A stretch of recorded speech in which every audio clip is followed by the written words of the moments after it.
The photograph sat face down on the kitchen counter for 3 days before I finally turned it over. I knew what it would show. Some part of me, the part that hasn't stopped working even after 52 years of hard living, had already assembled the pieces. The photograph itself was just confirmation of a betrayal so comprehensive that my hand shook when I picked it up, and I had to grip the edge of the granite counter to steady myself. My daughter called it the kitchen incident. She'd found me there at 2 in the morning, staring at that photograph like it might rearrange itself into something else, something that made sense, something that wouldn't require me to dismantle the entire architecture of my adult life. That's what betrayal does when you've been betrayed by the person you've known since you were 23 years old. It doesn't hit clean. It hits in waves, each one revealing a new layer of something you didn't know to brace yourself for. And by the time you're my age, when your body tells you there aren't unlimited waves left, when your hair has gone from dark to gray to mostly white, when you've learned that time is the one currency that actually matters, when it hits like this, the impact becomes something close to existential. Not just about what happened, but about what all the years before it actually meant. The friendship with Michael Chen began on a Tuesday in September 1994. We were both young enough to believe that the world had been designed specifically for our ambitions, old enough that we'd already experienced the first real disappointment of our lives. I was working as a junior account executive at Hartfield Communications, earning just enough to keep a studio apartment in the city and nothing more. Michael was in his first year as an associate at Rothstein and Associates, the architectural firm that would eventually define both his career and his legend. We met because we were neighbors in the same building on Maple Street, you know the one, the converted warehouse with the pretentious exposed brick and the broken intercom that we learned to live with. He was moving into the unit above mine, carrying boxes himself because he was too proud or too practical to hire movers. I was outside smoking a cigarette I quit 20 years ago, but in 1994, I smoked like the habit was part of my identity, and he asked if I knew a good place to get coffee nearby. I'm telling you this specificity because I need you to understand something. When you're remembering the beginning of a 30-year friendship that ends the way this one did, you cling to details. The details become proof that something real existed, that the early version was authentic, that those first years weren't just elaborate setup for a con. The coffee place was called The Daily Grind. It had a window facing the street, and we could see the city morning happening outside while we sat inside and talked about ambition, failure, and the peculiar loneliness of young men in a big city who thought themselves above small talk but didn't know how to do anything else. Michael had a specific way of listening that I hadn't encountered before. He wouldn't look at you constantly. Sometimes he'd look away, at his hands or out the window, but you felt the attention.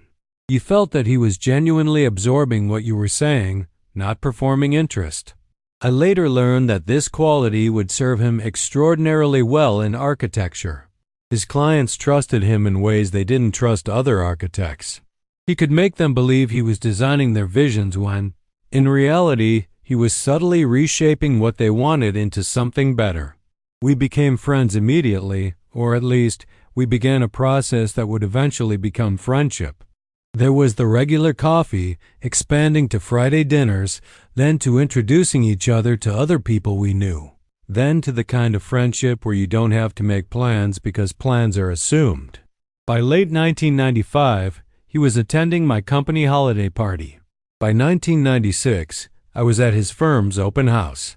By 1997, we'd driven to upstate New York for a weekend where we got entirely too drunk and decided we would write a screenplay together, an ambition we abandoned by the second week, but that felt, in that moment, like the kind of thing that mattered. The friendship deepened in the way that male friendships often do not, through vulnerable conversations about inner life, though those happened occasionally and felt more meaningful because of their rarity. It deepened through shared experience, through being present, through showing up. Michael was there when my mother had her stroke in 1999. I called him from the hospital, and he drove out there at 11 at night, arriving at midnight, and he sat with me in the waiting room without saying much of anything, just existing in proximity to my panic. I was there when his relationship with Catherine ended in 2001. He'd been with her for 4 years, had assumed marriage was coming, and then suddenly it wasn't. He moved through the breakup with a kind of contained sadness, the way Michael moved through most difficult things by compartmentalizing them and continuing forward. But he called me on a Tuesday night in March, his voice thick in a way that made me understand this was different, and I drove to his apartment and we drank the expensive wine he'd been saving and didn't talk about Catherine at all. Just talked about architecture and philosophy and the fundamental pointlessness of planning anything. By 2005, Michael was becoming genuinely prominent. Rothstein's firm had won a major development project, a mixed-use building in the financial district that became a landmark. Michael's designs were featured in Architecture Today. He was being recognized, celebrated. I was promoted to account manager at Hartfield in 2006, so I was tracking my own modest success, but nothing like what Michael was achieving. And here's the thing I need you to understand about this period. I was genuinely happy for him. There was no competitive sting, no sense that his success made mine smaller by comparison. That's what genuine friendship is. It's not performing enthusiasm. It's actually being glad that the person you care about is getting what they deserve. He'd always been the more talented one. Everyone knew it, including him, including me. That wasn't a secret. That was just reality. And I'd made peace with it because I had my own life, my own satisfactions, my own kind of success, even if it wasn't the kind that ended up in magazines. We got older together. We attended each other's weddings. He married Rebecca in 2008, and I stood beside him as best man. And I remember thinking, watching him get married, that this was the right choice, that they were genuinely good together. Rebecca was intelligent and kind, and she made Michael less guarded, more accessible. They had 2 children, Emma in 2010 and Daniel in 2012. I was at the hospital for both births, the weird uncle figure present in the delivery room because Michael insisted. I bought the children expensive birthday gifts. I took them to ball games and to the movies. By 2015, there was a kind of easy rhythm to our friendship. We saw each other less frequently than we had in the early years. That's what happens when people get married and have children. And lives become more compartmentalized, but the frequency didn't diminish the depth. When we saw each other, it was still comfortable. The conversation still flowed. I got married in 2010 to a woman named Susan. It didn't last. We divorced in 2014 with the kind of mutual agreement that people use as code for neither of us was willing to do the work. She wanted things I couldn't give her. I wanted things she couldn't provide. We were incompatible in ways that became apparent once the initial attraction wore off. It wasn't dramatic. It wasn't tragic. It was just sad in that particular American way where 2 people who once seemed like the solution to each other's fundamental loneliness realized they were actually just elaborate distractions. Michael was supportive through the process. He didn't take sides. He helped me move my things into an apartment. He made sure I was okay. And I was. By 2015, I'd settled into a kind of contentment with solitude that I'd never expected to feel. I enjoyed my own company. I'd built a life that didn't require another person to feel complete.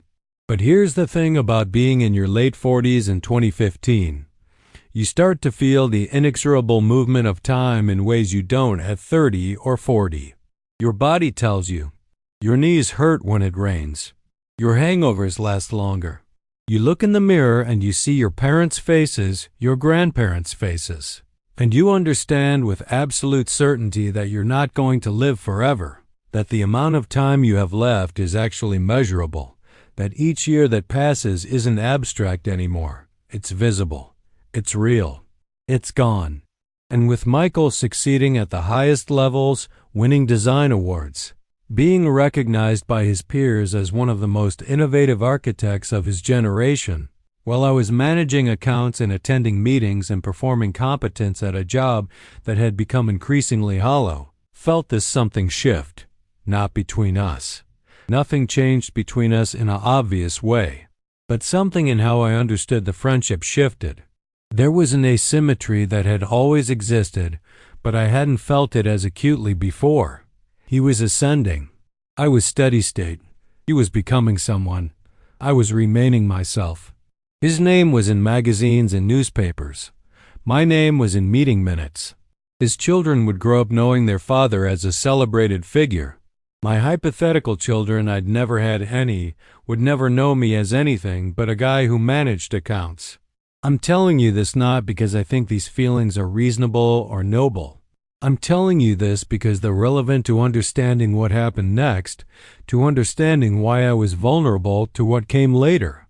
In 2016, Michael invited me to collaborate on something.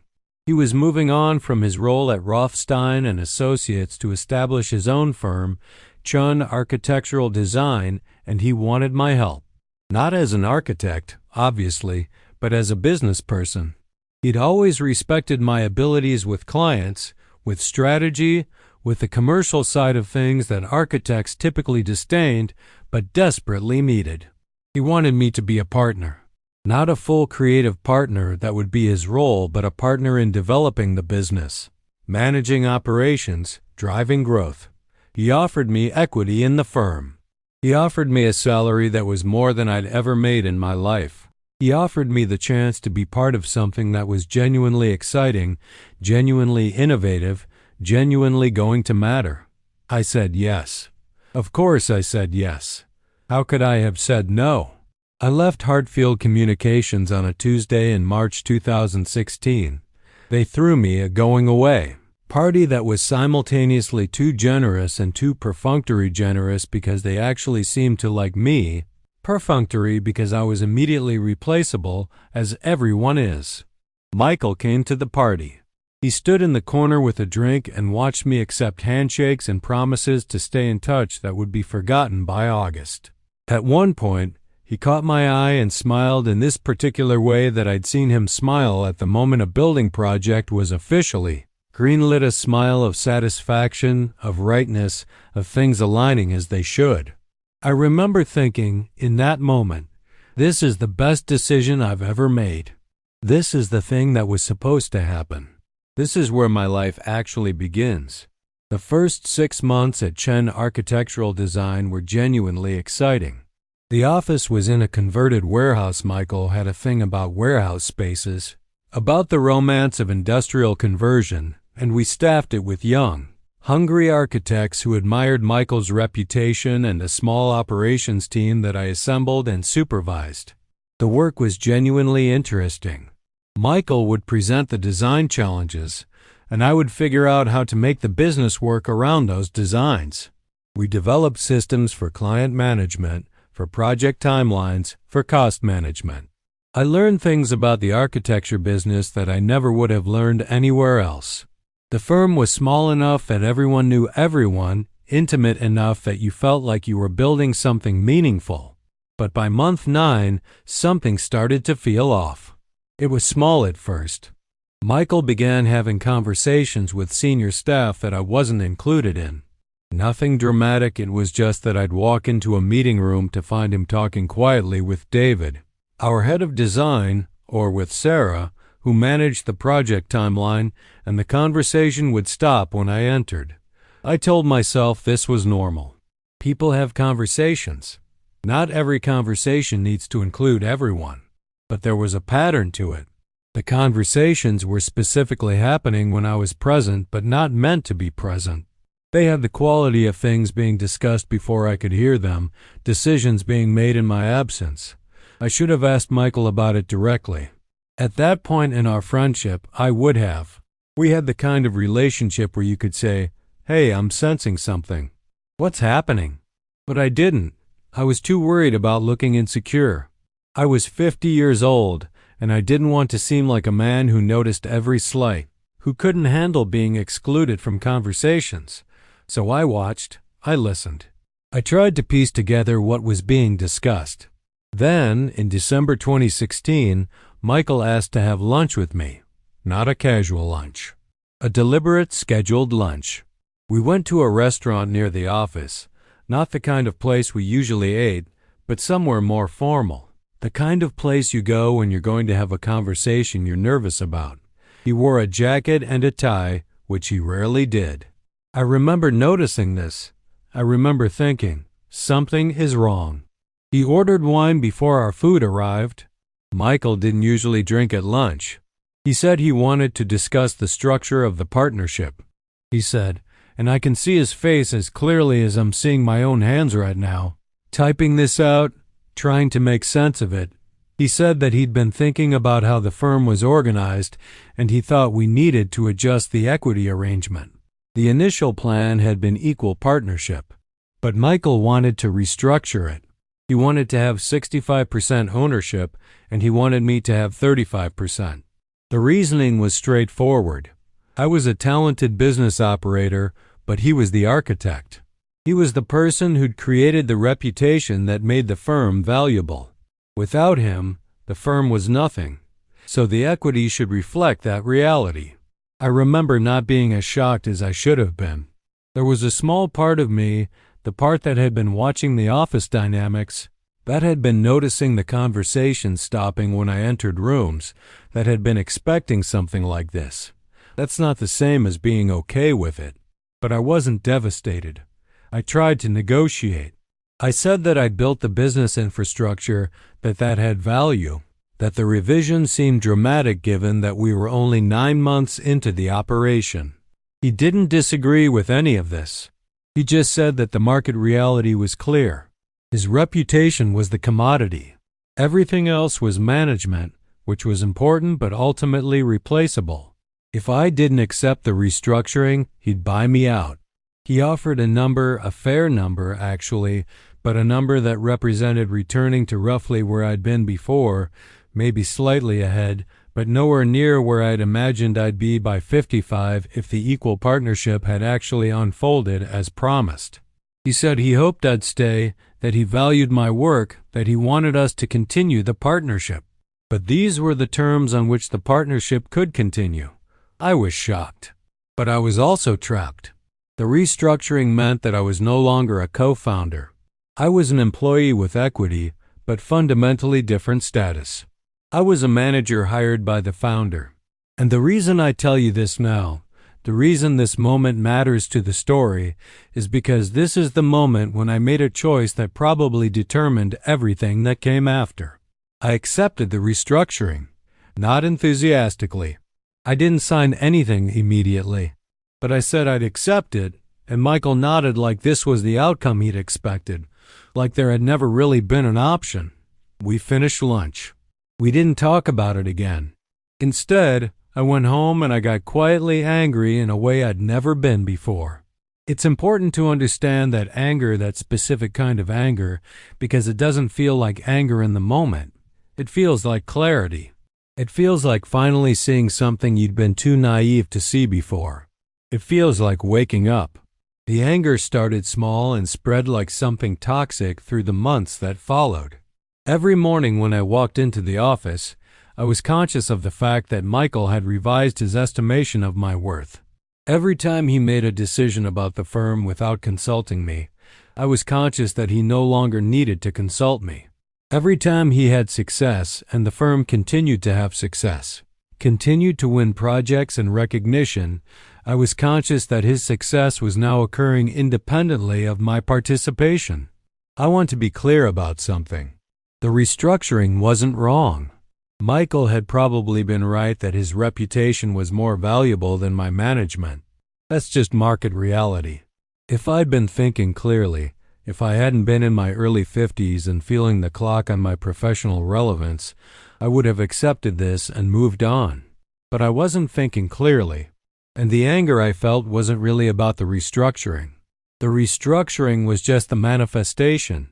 The anger was about the asymmetry that I'd been trying to ignore for 20 years. It was about the fact that Michael had always been the more talented, more celebrated, more important person in our friendship, and I'd accepted that. But I'd thought it was balanced by something else, by the fact that we were genuinely connected, genuinely partners, genuinely equals in the way that mattered. The restructuring revealed that I'd been wrong about that. The friendship had always been asymmetrical. I'd just been better at not seeing it. By June 2017, about 8 months after the restructuring, things had deteriorated in ways that I can only partially articulate. It wasn't that Michael had become cold or hostile. He was still fundamentally the same person, kind, even-tempered, focused on his work. But our dynamic had fundamentally changed. I was no longer a partner. I was a manager. He made decisions and informed me of them. He wanted my input on process, but not on strategy. The intimacy was gone. The conversations we'd had in the early days of the firm, conversations about where we wanted to go, what we wanted to build, what mattered, those had stopped. And then, in July 2017, something happened that made me realize I'd been missing something much larger than just our changed relationship. I was in the archives, the file room where we kept physical copies of older projects, backup plans, documents that didn't need to be accessed frequently but that still existed in analog form. I was looking for specifications for a project we were referencing, something I needed to pull for a client presentation. I was digging through one of the older filing cabinets, things from the Rothstein and Associates era, materials Michael had brought with him when he left to start his own firm. And I found a folder. It didn't have a label.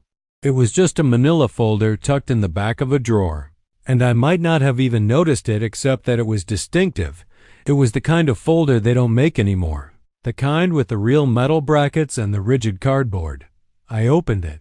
Inside were materials, design sketches, project documentation, client correspondence, architectural renderings, and they were all for a specific building, a residential complex that had been completed in 2005.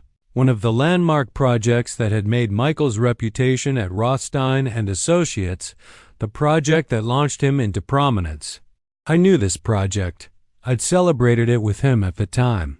It was beautiful and innovative, and the fact that he'd designed it had been the beginning of his ascent. Except that these materials suggested something different.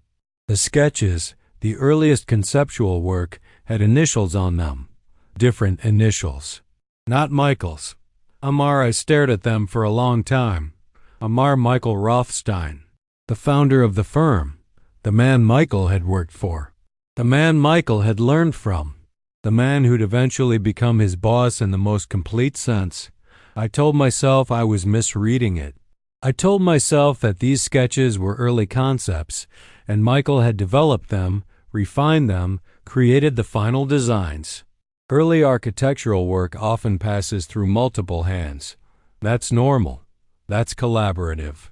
But I kept reading, kept going through the documentation, and the more I read, the less I could maintain the narrative that Michael had simply refined someone else's concepts. The design philosophy was consistent from the first sketch to the final execution. The ideas were present from the beginning. The project was Michael Rothstein's design. Michael Chen had taken credit for it. My heart was beating fast. My hands were shaking. I was sitting in that file room with a folder in my lap, and I felt the world reorganize itself. This was the project that had made him. This was the project that led to the accolades, the reputation, the magazine features, the client relationships, the foundation for everything that came next. He'd built his entire career on a project that he didn't design. I sat there for a long time. I couldn't bring myself to close the folder. I couldn't bring myself to put it back. I also couldn't bring myself to take it. So I just sat, holding it, trying to figure out what to do with what I now knew. When I finally stood up, my legs were unsteady. I put the folder back exactly where I'd found it, in the back of the drawer, hidden. I closed the filing cabinet. I walked out of the archive room like nothing had happened. No one had seen me. No one knew I'd found it. For the next 3 days, I did nothing. I went to work. I attended meetings. I managed projects. I functioned. But my mind was running parallel conversations, constructing narratives, trying to understand what this meant. I didn't know if anyone else knew.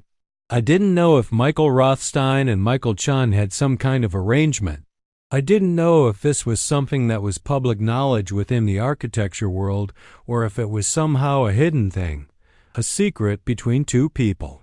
All I knew was that the project that defined Michael's career wasn't actually his. On the fourth day, I did something I probably should have done immediately. I looked up Michael Rothstein. He'd retired from architecture in 2008, around the same time Michael started his own firm. He'd stepped back from active practice and moved into consulting. He was based in San Francisco now. His bio online mentioned his contributions to the firm's work, but didn't specify his role in individual projects. There was nothing that explicitly acknowledged his role in the 2005 project that had made Michael famous. It was just absent, missing, a hole in the narrative that only existed if you knew to look for it. I should have confronted Michael immediately. Any normal person would have. Any normal friendship would have accommodated that confrontation. But I was no longer in a friendship that felt normal to me. I was in a complicated dynamic with a man who just restructured the equity in our partnership downward.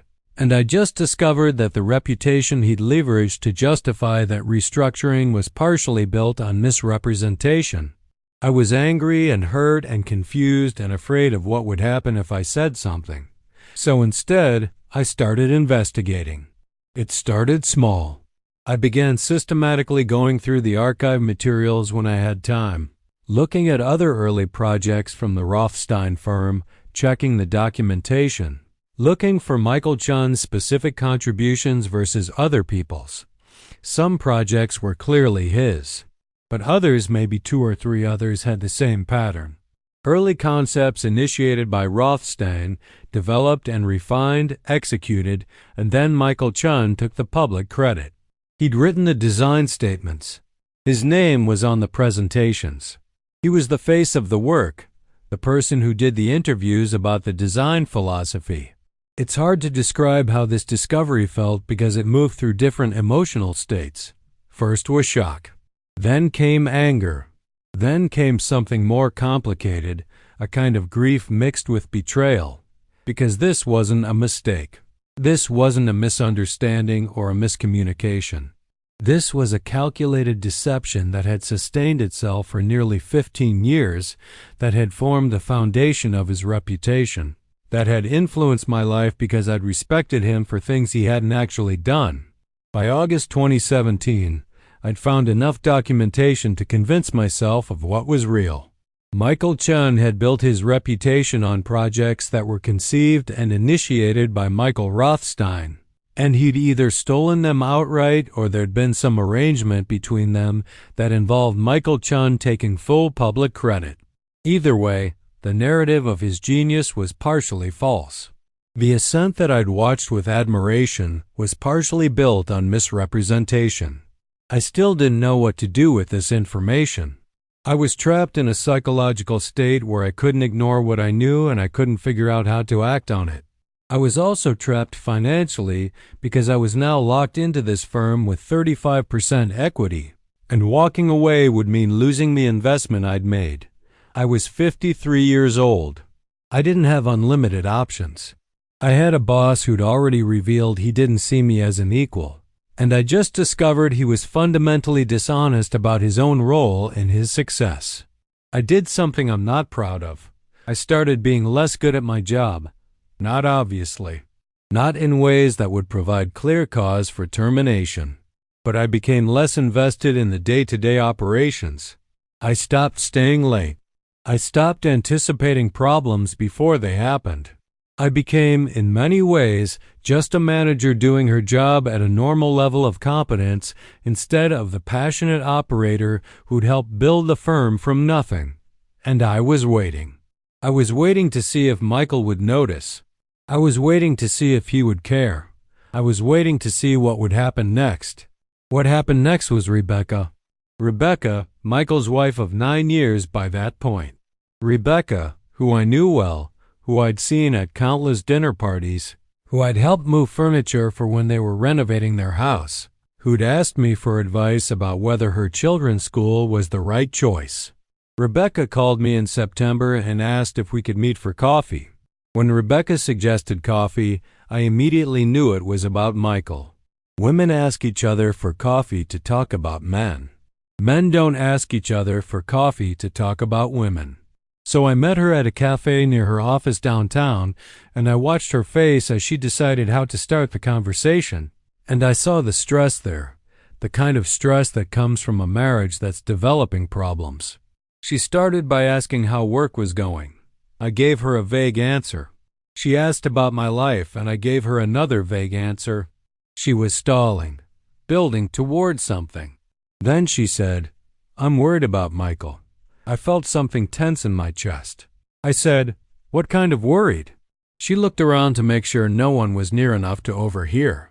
Then she said, "He's been strange lately, distant. He's working all the time, later than he ever did before. He's anxious about things that didn't used to make him anxious. And I don't know how to describe it. He's defensive about the firm, about your relationship with the firm." I asked him about it, and he wouldn't really talk about it. I didn't say anything immediately. I was trying to figure out if Rebecca knew about the Rothstein situation, if she was trying to tell me something obliquely, or if she was just noticing that Michael was stressed and looking for explanations. She continued, "The thing is, I know what happened with the partnership restructuring. Michael told me. He said it was necessary for the business, that you understood it was business and nothing personal. I wanted to say, he lied to you. But I didn't. I said, it was fine. It made sense from a business perspective." "Did it?" she asked. "Because you seem different too." "You and Michael seem different. You're polite to each other, but it's like, I don't know. It's like you've both decided to pretend that you're not disappointed in each other." I was surprised by her insight. I'd underestimated Rebecca. I'd thought of her as a nice woman who was married to a great man, but she was more perceptive than I'd given her credit for. She was seeing the dynamic more clearly than either Michael or I was presenting it. I said, "Sometimes friendships change." "This isn't just the friendship changing," she said. "This is Michael being dishonest, and I don't mean about the restructuring. I mean about something else. I think he's hiding something from you, and I think that's eating at him. And I'm worried about what that means for him, for us, for the firm." I could have told her then. I could have said, "Your husband built his career on projects he didn't design." I could have given her access to the information I'd gathered, could have let her understand what I understood. Maybe I should have. But I didn't. Instead, I said, "I think you might be reading too much into it. Michael's always been ambitious. Ambitious people are sometimes stressed." She looked at me like she knew I was lying, like she knew I was holding something back. But she didn't push. She finished her coffee. She said, "Well, if you ever want to talk about it, I'm here." And then she left. After she was gone, I sat in that cafe for another 20 minutes, and I thought about the choice she'd just offered me. She was giving me an opening to confide in her, to make her a partner in what I knew, and I'd refused it. I'd chosen to keep the information to myself. At the time, I thought it was because I wasn't sure how to articulate what I knew, or because I wanted to confirm my suspicions more thoroughly. But I think the real reason was darker. I think I was enjoying knowing something that Michael didn't know I knew. I think the information had given me a kind of power in a dynamic where I felt powerless, and I wasn't ready to give that up. By October 2017, I'd made a decision. I was going to confront Michael, but I was going to do it carefully, methodically. I was going to gather more documentation. I was going to understand the complete picture, and then I was going to decide what to do with it. Maybe I would confront him privately. Maybe I would bring it to his attention as a business matter. Maybe I would take it public in some way. I wasn't sure. But I was going to have all the facts first, so I deepened the investigation. I started looking at publications from 15 years ago, magazine features, interviews, articles about the 2005 project. I was looking for any acknowledgement of Michael Rothstein's role, anything that suggested this wasn't entirely unknown. And I found very little, Michael Chen's name was everywhere. Michael Rothstein's was absent. I looked up architectural journals and publications that might have covered the development or process. I found an article in Architectural Record from 2006, a year after the project was completed, that featured Michael Chen as the designer. He was quoted extensively about the conceptual process. But if Michael Rothstein had any involvement, he wasn't mentioned. Then, in November, I did something I'm genuinely ashamed of. I accessed Michael's email. The firm had a shared server, and Michael's email was technically accessible to senior staff under certain circumstances. It was part of the security protocol that I'd helped establish when we were setting up the systems. I told myself I was checking something legitimate, something related to a client issue. But I wasn't. I was looking at his private communications. I was violating his trust in a way that I knew was wrong, that I would have immediately recognized as wrong if the situation had been reversed. What I found in his email was the beginning of an understanding of the complete picture. There were emails from 2005 between Michael Chen and Michael Rothstein discussing the 2005 project. They weren't explicit. They were written in the kind of careful language that people use when they're communicating about something they don't want to be obvious. But they suggested an arrangement. Michael Rothstein had designed the project. Michael Chen had executed it.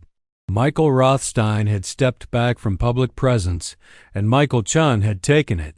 There was something in the emails that suggested financial arrangement, references to numbers and payments, but the specifics weren't clear. By 2007, the emails had stopped. Michael Chen and Michael Rothstein had apparently agreed to end the arrangement, or at least to stop communicating about it via email. Michael Rothstein had left the firm a year later, in 2008. He'd moved to California, and Michael Chen had continued ascending. I sat in my home office, reading those emails on my computer screen, and I felt something shift fundamentally in how I understood the last 30 years of my life. The friendship had been built on a falsehood. The man I'd admired hadn't actually earned what I believed he'd earned. The ascent that had made me feel small had been partially constructed, and I'd been complicit in it through my admiration and my silence. By December 2017, I knew everything I needed to know, and I still didn't know what to do. I was trapped in a state of paralysis where the information felt too large to contain and too dangerous to release. I was working in an office with a man who'd fundamentally disappointed me, managing projects for a business built on a reputation I now understood to be partially false. And I was getting older every day, and the clock that had felt like it was running out before now felt like it was genuinely running out, not in years, but in opportunities to actually do something with my life. The photograph that would eventually destroy everything came to light in January 2018. I was meeting with a client, a residential project on the northwest side of the city, a significant contract for the firm. The meeting was in Michael's office, and I was there in the capacity of operations manager, handling logistics and timeline discussions while Michael discussed the design. The client was a man named Robert Harrison, a developer in his 60s who'd made significant money in real estate and wanted to do something beautiful with the last major project of his career. He was enthusiastic about Michael's concepts. The meeting was going well. As we were wrapping up, Robert said something that required him to reference a previous project. He pulled out his phone and started searching for images of a building he'd visited, something that had influenced his thinking about what he wanted. He found the image and started to show it to Michael. It was the 2005 project, the one that had been designed by Michael Rothstein and credited to Michael Chen. Robert was talking about how innovative the design had been, how influential it was in his own thinking about the possibilities of mixed-use residential space. He was attributing the design to Michael, and Michael was accepting the attribution without correction.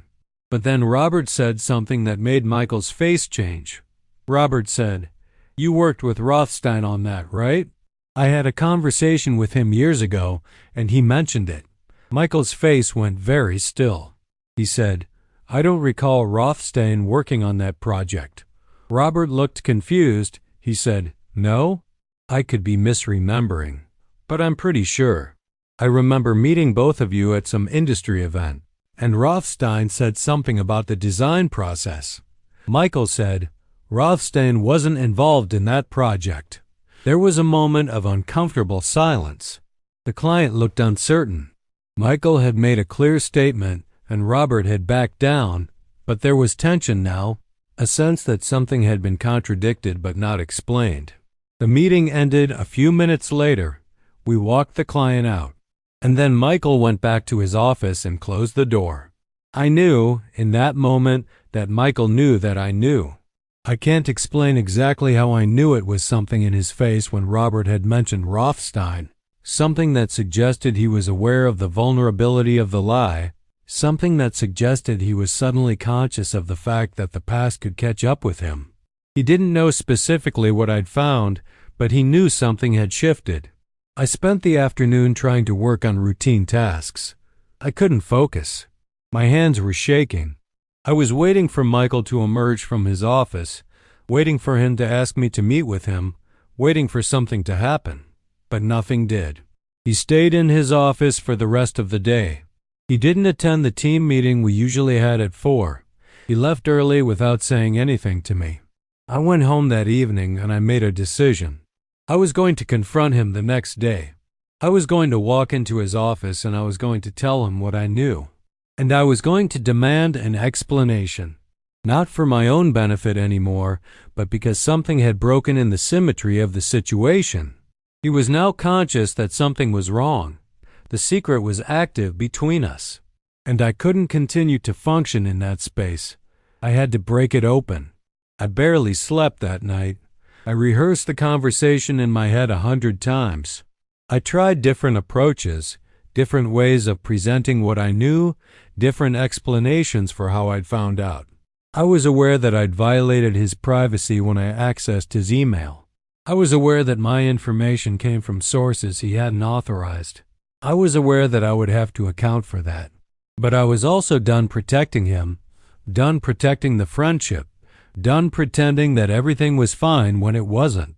When I went into the office on January 24th, 2018, I remember the date specifically because I checked my phone and recorded it, like I was making a note for some record that might need to exist later. Michael's office door was closed. It was always closed initially because he preferred to start his day with focused work before the distractions of the office started. I waited until 9 o'clock. Then I knocked. He opened the door almost immediately, like he'd been waiting for me, like he'd known this was coming. He said, "Harrison, come in." I closed the door behind me. His office faced the city, and the morning light was coming through the windows, making everything appear too bright, too visible. I sat in the chair across from his desk. Michael remained standing, leaning against the side of his desk, a posture that I now understand was designed to give him a physical advantage, to keep him slightly higher than me to control the space. I said, "We need to talk about 2005. I watched his face. He was very still for a moment. Then he said, "What about 2005? I said, "The project, the residential complex, the project that made your career." He didn't say anything. He was waiting to hear what I knew before he responded. I told him. I told him that I'd found the documentation in the archive. I told him about the initials on the sketches. I told him about the emails. I didn't mention that I'd accessed his email directly. I framed it as finding copied emails in the files or referenced in documents. He didn't correct me. He just listened. When I finished, he sat down behind his desk. He put his hands flat on the surface, palms down. He said, "You weren't supposed to find that." It was such a specific statement, such a direct admission, that I wasn't prepared for it. I'd expected denial. I'd expected him to try to explain it away. I'd expected conflict. Instead, I got acknowledgement. He said, "Michael Rothstein designed that project. I executed it. We had an arrangement where I took the public role. It was his decision." He was stepping back from professional practice, starting a consulting business. He wanted the financial benefit of the project credit without the time commitment. We split the compensation. It was transactional. It wasn't a deception. It was agreed upon, I said. But everyone thinks you designed it. Your career is built on that project. He said, my career is built on the fact that I can execute beautiful buildings. That project was one example, but it's not the foundation of my reputation. My subsequent projects are my reputation. Everything I've done since then has been my own work.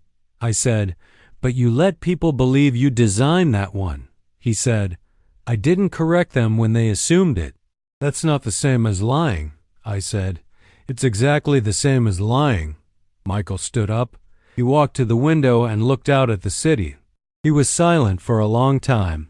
Then he said, why are you telling me this now?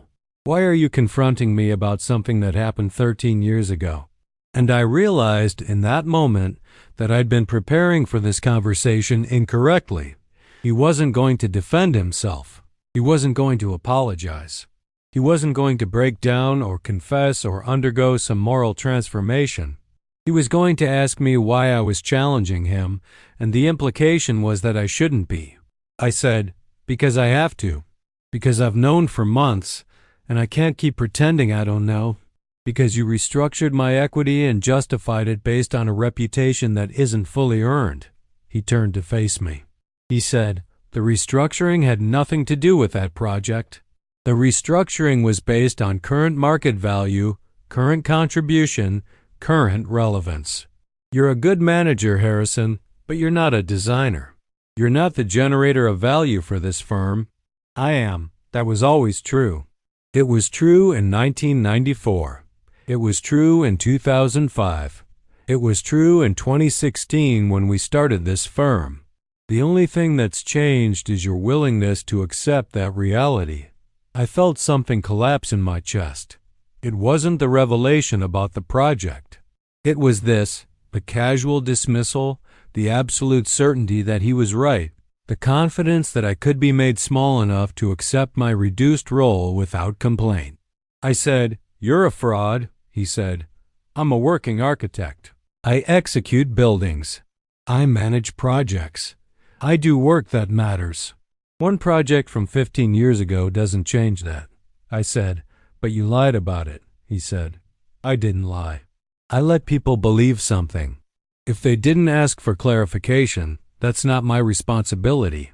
I stood up. I said, I'm done, he said. You're not done.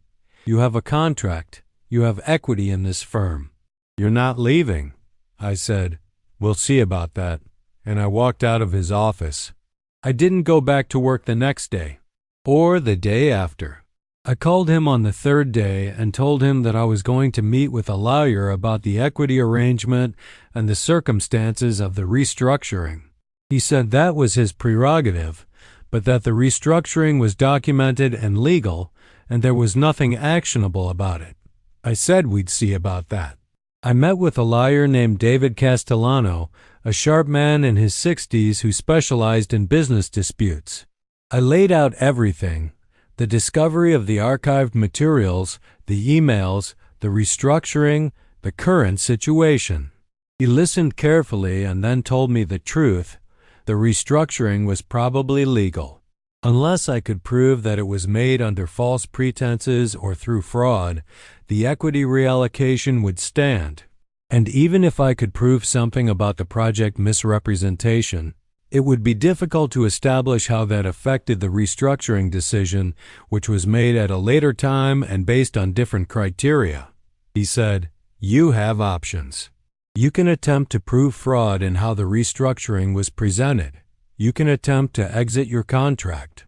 You can attempt to force dissolution of the partnership. But all of these would be costly, time-consuming, and uncertain. Alternatively, you could negotiate a buyout. I asked him what a negotiated buyout would look like. He said it would depend on the current value of the firm and my willingness to accept less than you might think you deserved. I told him I'd think about it, but I didn't want a negotiated settlement. I wanted Michael to understand what I now understood. I wanted him to feel the betrayal. I wanted the friendship to end in a way that was honest, that acknowledged what had happened, that didn't let him walk away without consequence. So I did something else instead. I sent an email to the architecture journal that had featured Michael's work in 2006. I provided them with documentation of Michael Rothstein's role in the 2005 project. I gave them the archived materials. I gave them the email evidence. I told them the story: a designer being displaced by an executor, credit being redistributed, a career being built on partially misrepresented foundations. I did all of this anonymously through a private email account, but I knew it was only a matter of time before the source could be traced. I didn't expect anything to happen immediately, but I was patient. And I was wrong about one thing. I didn't want consequences to come to Michael without him knowing that I was responsible. I wanted him to understand that his oldest friend had turned against him. I wanted him to live with that knowledge. The article appeared in Architectural Record 3 months later, in April 2018. It was titled, "Credit Where Credit is Due: Untangling the Architectural Record," and it featured interviews with Michael Rothstein, analysis of the 2005 project, and a comprehensive account of the arrangement between the two Michaels. Michael Rothstein confirmed the basic facts: that he designed the project, that Michael Chen had executed it, that they'd agreed to a specific financial arrangement for the public credit. But he also said something else. He said that by the time he'd left the firm in 2008, he'd become concerned that Michael Chen was using their previous arrangement as a pattern, that there had been other projects where the distinction between design and execution was being blurred, where credit wasn't being appropriately distributed. The implication was clear. It wasn't a one-time arrangement. It was a pattern. The day the article was published, Michael called me at home. I didn't answer. He left a voicemail saying, "We need to talk." I called him back 3 hours later and said, "About what?" He said, "Did you do this?" I said, "Do what?" He said, "You know what." The article.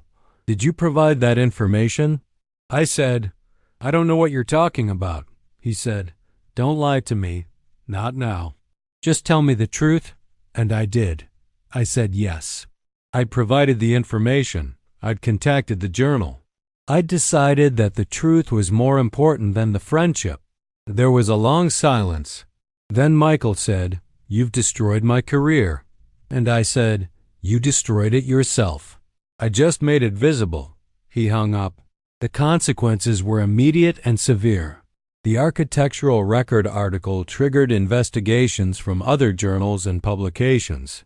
Other projects were scrutinized. Other designer-executor relationships came into question. Michael's reputation fractured. Clients who were working with Chen Architectural on projects began asking questions. Architects who'd worked with him became wary.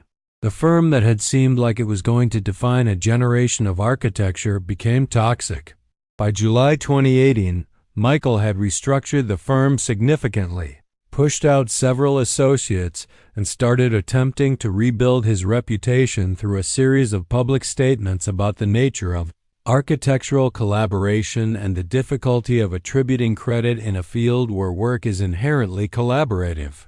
Some of his statements were reasonable, some were not. But it didn't matter. The damage was done. The narrative had shifted. He was no longer the innovative genius. He was the guy who'd stolen credit. That was his story now. The firm itself survived, but barely. Michael maintained ownership, but several major clients moved their work elsewhere. The firm went from being an ascending operation to being in survival mode. The equity I held became essentially worthless because the firm's value had crashed. I'd gotten my revenge, but it had come at the cost of my own financial investment. And I still went to work every day, because I had a contract and I had nowhere else to go, and I was in my early 50s and the job market doesn't have a lot of patience for people my age. So I came in, and I did my job, and I waited for Michael to make a move to force me out. He never did. He was too damaged to fire me. It would have looked like retaliation for me talking to the press, and he was already dealing with scrutiny about his business practices. So instead, we existed in a state of careful distance. We had meetings where we were polite but not warm. We made decisions collaboratively but without any of the actual collaboration. We were two people who'd been friends for 30 years and who now moved around each other like strangers in a small office. In September 2018, Rebecca called me. We hadn't spoken since the coffee meeting more than a year ago. She said, "We need to talk." I said, "About what?" She said, "About you. We met at the same cafe where we'd met before." Rebecca looked like she'd aged 10 years in the past 12 months. There were lines around her eyes that hadn't been there before. Her hair had more gray in it. She looked diminished in a way that suggested that whatever had been happening to Michael had been happening to her too, but worse because she was experiencing it through the lens of being married to him. She said, "Michael told me that you were the one who provided the information to the press, that you were the source of the article." I said, "Yes." She said, "Why?" I said, "Because it was the truth, because he'd lied about it, because I had to." She said, "You destroyed him." I said, "He destroyed himself." "I just made it visible," she said. "That's not the same thing. You had 30 years of friendship. You could have handled this privately. You could have confronted him. You could have given him the chance to make it right before you went public." I said, "You're right. I could have, but I didn't, and now it's done." She said, "Do you understand what it's been like for my children? Emma is 15. Daniel is 12. They go to school and their father is the guy from the scandal. Do you understand what that's been like for them?" I didn't say anything. I hadn't thought about Emma and Daniel. I'd thought about the friendship and the betrayal and my own sense of injustice, but I hadn't really thought about the 9-year-old boy and the 12-year-old girl who were living through the consequences of my decision to destroy their father's reputation. Rebecca said, "I asked Michael to reach out to you privately and fix it before it became public. I asked him to make it right, to contact the magazine, to clarify the situation, to provide context about why he'd done it. He wouldn't do it. He said that Rothstein had agreed to the arrangement, that there was nothing to fix, that it was defensible. He said it would blow over. But I knew it wouldn't. I knew that once you decided to act, you would burn it all down. And I asked him to stop it before it happened. But he wouldn't listen to me. I said, 'Rebecca, I'm sorry. But I had to do what I did.' She said, 'No, you didn't. You chose to.' There's a difference." She left the cafe without finishing her coffee. I sat there for a long time afterward, and I thought about what she'd said. She was right. I had chosen to do it. I could have made different choices. I could have spoken to Michael privately. I could have given him the option to fix it. I could have not contacted the magazine. But I'd been driven by anger and hurt and a sense of betrayal that had accumulated over decades, compressed into the moment of discovery. And I'd let that anger make the decision for me. By 2019, Chen Architectural Design was effectively finished. Michael was still technically the principal architect, but the firm was operating at a fraction of its previous capacity. He was doing smaller projects, residential work, things that didn't require the kind of public trust that had been destroyed. He was rebuilding, slowly, from nothing. And I was still working for him, managing operations, dealing with the day-to-day administration of a business that was in collapse. In March 2019, Michael asked me to meet with him again. I went into his office with a specific sense of dread. I thought he was finally going to fire me. I thought this was the moment where he was going to say that our working relationship was over, that he couldn't have me in the office anymore, that the poison dynamic between us was unworkable. Instead, he asked me to sit down. And then he said something that I wasn't prepared for. He said, "I want you to know that you were right." I didn't know how to respond to that. I said, "Right about what?" He said, "About the project. About the credit. About the misrepresentation. About all of it. You were right. I was wrong. I acted dishonorably, and I got caught, and now I'm paying the consequence. That's fair. That's justice in some form, and you executed that justice. I'm telling you that I understand that. I'm telling you that I accept that what happened is what I deserved. I wanted to feel satisfied hearing him say this. I wanted to feel like vindication had arrived, like the universe had recognized my righteousness, like I could finally move on from the anger. But I didn't feel that. Instead, I felt hollow. I felt like the victory was completely hollow because it had required destroying something that had mattered to me. I said, I had a choice. I could have made different choices, Michael said. You could have, but you didn't. And that's fine. You did what you did. It's over. Now we both have to figure out how to live in what comes next. He was right. The confrontation was finished. The revelation was finished. The public humiliation was finished. What was left was just the aftermath. What was left was the fact that we both had to continue existing in the same space, in a business that was fundamentally damaged, trying to rebuild something even though the foundation of trust was completely destroyed. Over the course of 2019, I began the process of separating myself from the firm. I didn't do it quickly. I worked with a lawyer to negotiate a modest payout of my equity stake. The firm's value had crashed so dramatically that what had once seemed like a significant financial asset was now worth maybe 20% of what I'd initially invested. But I was ready to take the loss and move on. By December 2019, I was no longer officially part of Chen Architectural Design. I'd negotiated a consulting arrangement where I'd be available for specific operational issues, but I was essentially out. Michael hired someone younger, more energetic, more willing to believe in the firm's future. I went back to doing contract work for various architectural firms, project by project management, the kind of work that doesn't require you to be invested in the vision, the kind of work that is purely transactional. I didn't speak to Michael for almost a year after I left the firm. We didn't run into each other. We didn't have any reason to communicate. The friendship was over, and we were both just trying to figure out how to move forward in our own separate ways. Then, in November 2020, I received a package at my home. It was unmarked, no return address. Inside was a photograph and a letter. The photograph was from 1994. It was me and Michael, both in our early 20s, well, mid-20s. Michael was actually 25. I was 24. No, wait. I was 23. One of us had to be 23 anyway. We were young, and we were standing outside the Daily Grind coffee shop, and we had our arms around each other's shoulders. We were smiling at the camera. Someone else had taken the picture, probably a girlfriend of one of ours, someone who's no longer in either of our lives.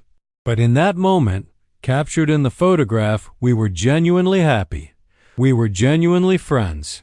We were genuine in a way that we never were again. The letter was written in Michael's handwriting. He wrote, "Harrison, I found this photograph when I was going through old boxes. I don't know why I kept it, but I did. I've looked at it 1,000 times over the past year, and I don't recognize the people in it. Not because I don't remember being them, but because I don't understand how we got from there to here. Somewhere between that coffee shop and now, something fundamental changed. I've tried to pinpoint when it happened, and I can't. It didn't happen suddenly. It happened gradually, through small choices, through moments where we could have been honest and chose not to be, through moments where we could have chosen connection and chose competition instead. I want you to know that I'm not defending what I did. I'm not asking for forgiveness. I'm just saying that I understand what I did, and I understand why you responded the way you did. You were right to feel betrayed. You were right to be angry. You were right to hold me accountable. I'm sorry it took losing you to understand that. The firm is going to be fine. We're smaller now, but we're doing meaningful work with clients who understand what happened and have chosen to work with me anyway. My reputation is fractured, but it's rebuilding. My marriage to Rebecca survived, though barely. My children are going to be okay. The consequences have been real, but they're not permanent. Life continues. I continue. We both do. I don't expect you to want to be friends again. I don't expect you to forgive me. I just want you to know that I recognize what happened and I accept responsibility for my part in it. You don't have to respond to this letter. You don't have to do anything. I just wanted you to have that photograph as a reminder of what we were when we still had the possibility of being something good. Michael, I sat in my living room holding that letter, holding that photograph, and I didn't know what to feel. I'd spent the past 3 years turning my anger into action, my betrayal into vindication. I'd convinced myself that what I'd done was righteous, that I was entitled to destroy his reputation in pursuit of justice. And maybe I had been. Maybe the public deserved to know the truth. Maybe it was important that misrepresentation be exposed. But the letter made clear that the cost of that vindication was something I wasn't sure I'd wanted to pay. I didn't respond to the letter. I put it away with the photograph, and I tried not to think about it. I tried to move on, to build a life that didn't require processing what had happened, what was lost. But it was always there, underneath everything. The knowledge that I destroyed a 30-year friendship in the name of truth and justice and righteousness. 3 years after leaving the firm, in 2023, I was 58 years old. I was still working. I'd never had enough money to retire, and I'd made a decent life for myself. I did consulting work. I mentored young operations managers. I'd reconnected with some old friends from Hartfield Communications. I'd dated, nothing serious relationships that had their moment and then dissolved without much trauma. I was fine. I was more than fine. I was content in a way that suggested I'd actually moved on from the whole situation, but I hadn't moved on. I just stopped actively thinking about it. Then I saw an article in a major architecture magazine. Chen Architectural Design had won a significant award for a new residential project. The project was beautiful and innovative approach to sustainable mixed-use space. Exactly the kind of thing Michael had always been drawn to. The article featured images of the building and an interview with Michael. He talked about his design philosophy, his process, his vision. He talked about learning from past mistakes. He talked about building with integrity and honesty. I read that article and I felt something shift. Not anger exactly, more like a reckoning. Because I realized, reading his words about building with integrity and honesty after what he'd done, after what we'd both done, that neither of us had actually learned anything. He'd learned to be more careful about the lies he told. I'd learned to be more effective at destroying people who disappointed me. Neither of us had actually become better. We'd just become different versions of our same broken selves. I called Michael. I hadn't heard his voice in 3 years. He answered on the second ring like he'd been expecting me to call, like some part of him had always known that eventually I would. I said, "Congratulations on the award." He said, "Thank you." I said, "Can we meet?" There was a pause. Then he said, "Yes, I think we should." We met at a different cafe this time, a place neither of us had history with. Michael was 62 now, and he'd aged in ways that time alone wouldn't account for. There was something reduced about him, something that suggested that living through the consequences of being exposed had changed his physical body, his physical presence in the world. He looked smaller than I remembered, but his eyes were the same intelligent, observant, fundamentally decent even now. We sat across from each other. I said, "I wanted to apologize." He said, "For what?" I said, "For the way I handled everything. I was right that you lied, but I was wrong in how I responded. I could have confronted you privately. I could have given you the chance to make it right. Instead, I destroyed you publicly." He said, "You did what you felt you had to do." I said, "I did what I felt angry enough to do." "There's a difference." He said, "Is there?" I said, "There is for me, because the anger didn't actually fix anything. You're still here. You're rebuilding. Your reputation is recovering, but our friendship is dead." And I think about that photograph you sent me, the one from the daily grind, and I think about the two people in it, And I think about how we destroyed this thing that actually mattered. Michael said, "We did destroy it, but I destroyed it first. I destroyed it when I took credit for Rothstein's work. I destroyed it when I lied about it. I destroyed it when I chose the appearance of success over actual integrity. And then you destroyed what was left, but I started it. I have to own that." I said, "We both made choices." He said, "We did. And now we're here, and we're both alive. And we're both relatively successful despite everything, and we're both fundamentally damaged in ways we probably won't ever completely heal from. So what do you want to do?" I said, "I don't know." He said, "Neither do I, but I'm glad we're having this conversation. I'm glad you called. That matters to me more than I can probably articulate." We talked for another hour. We didn't solve anything. We didn't reconcile. We didn't become friends again. But we acknowledged what had happened. We acknowledged our parts in it. We acknowledged the cost. And we acknowledged that some things, once broken, can actually be put back together. You can understand them differently. You can forgive them. You can accept the loss, but you can't repair them. The damage is too fundamental. The break is too clean. When we left the cafe, Michael walked me to my car. We didn't hug. We shook hands, which felt both formal and appropriate. And he said, "I hope you find whatever it is you're looking for." I said, "I hope you do too." I drove away from that cafe, and I thought about everything that had happened, the first coffee at the Daily Grind in 1994, the friendship that had unfolded over decades, the discovery of the lie, the decision to expose it, the destruction of his reputation, and the series of losses that had followed. All of it had led to this moment, to a handshake in a parking lot between two men who'd been friends and now were something else, too. Much shared history to be strangers, too much damage to be friends. I went home that night and I pulled out the photograph that Michael had sent. I looked at those two young men, so confident and so ignorant of what was coming, so unaware that their friendship would eventually consume them both.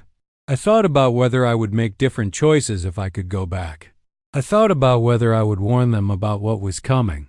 I thought about whether the friendship was worth saving or whether it was always destined to fail in the specific way it did. I don't have answers to these questions. I'm 58 years old, and I've learned that answers are the luxury of young people who haven't yet lived through enough to understand how complicated everything becomes. As you get older, you learn that most things are too complicated for answers. Most things are just situations you have to live through, and then you have to figure out how to live with what they left behind. The friendship with Michael Chen is over. It's been over for 5 years now. The consequences of its ending are still rippling through both of our lives, still affecting people who weren't even part of the original conflict. Rebecca, Emma, Daniel, colleagues, clients, friends. The damage spread further than I could have anticipated when I made the decision to contact that magazine. But the friendship wasn't always over. There was a time, a long time, 30 years, when it was genuine and real and meaningful. There was a time when we were two young men who didn't know yet that the world would ask us to make choices. Between our ambitions and our integrity, between our success and our honesty, between our friendship and our vindication. We didn't make good choices, but we made choices, and now we have to live with them. The photograph from the Daily Grind sits on a shelf in my home office. I look at it sometimes. I look at those young faces, those young men who didn't know what was coming. And I think about how friendship is built on assumption and trust, and the belief that the people who matter to us will ultimately choose integrity. And I think about what happens when that belief is violated. And I think about the cost of vindication when the vindication requires destroying something you can never replace. 3 decades of friendship destroyed when I learned the complete truth. But the truth wasn't just about the 2005 project. The truth was about how easily we can betray each other, how easily we can justify our betrayals, how easily we can destroy things that matter in the name of principle. The truth was about the cost of integrity when you're only willing to apply it selectively. The truth was that both of us were dishonest in different ways, and the friendship ended not because one of us was bad and one of us was good, but because we were both flawed and we couldn't find a way to be honest about those flaws before they consumed us. I'm not angry anymore. The anger required too much energy to maintain, but I'm also not at peace. I'm somewhere in between acknowledging what happened, understanding my part in it, accepting that some losses can't be recovered. I'm living in the aftermath. I'm 58 years old, and I have maybe 20 or 30 good years left if I'm lucky. I'm not going to waste them being angry about Michael Chen, but I'm also never going to completely forget what happened. Never going to completely understand why he made the choices he made. Never going to completely forgive myself for the choices I made in response. Life continues. I continue. Michael continues. We're both trying to build something meaningful from the wreckage of what we destroyed. Whether we succeed or fail in that effort is yet to be determined. But at least we're trying. At least we're both conscious of what was lost and what it cost to lose it. At least we can look back at that photograph from the daily grind and remember that something real existed there, even though it's gone now, even though we destroyed it together through our choices and our failures and our fundamental inability to be honest with each other when it actually mattered. The friendship is over. The truth was learned. The consequences have been paid. What comes next is just the business of living with it, of incorporating it into who we are now, of figuring out how to move forward with the knowledge of what we're capable of destroying and why we're capable of destroying it. I'm working on that. I will continue to work on it. And maybe, eventually, that work will lead to something like wisdom or peace or forgiveness. Or maybe it will just lead to acceptance that some things break and stay broken. And sometimes you're the one who broke them. And sometimes that's the person you have to live with yourself. Looking back at choices you made when you were angry and hurt and convinced that you had the right to destroy someone you'd loved for 30 years. The photograph from the daily grind sits on my shelf. I look at it when I need to remember what was possible once. I look at it when I need to remember what I threw away. I look at it when I need to understand what I'm capable of becoming when given the right motivation and the wrong choices. And I keep living, because that's what you do. You keep living. You keep going. You keep trying to figure out how to be better than the person you were, even though you already know you're not good enough. You keep trying because the alternative is giving up, and I'm not ready to give up yet. Not at 58. Not with at least a few years left to try to get it right.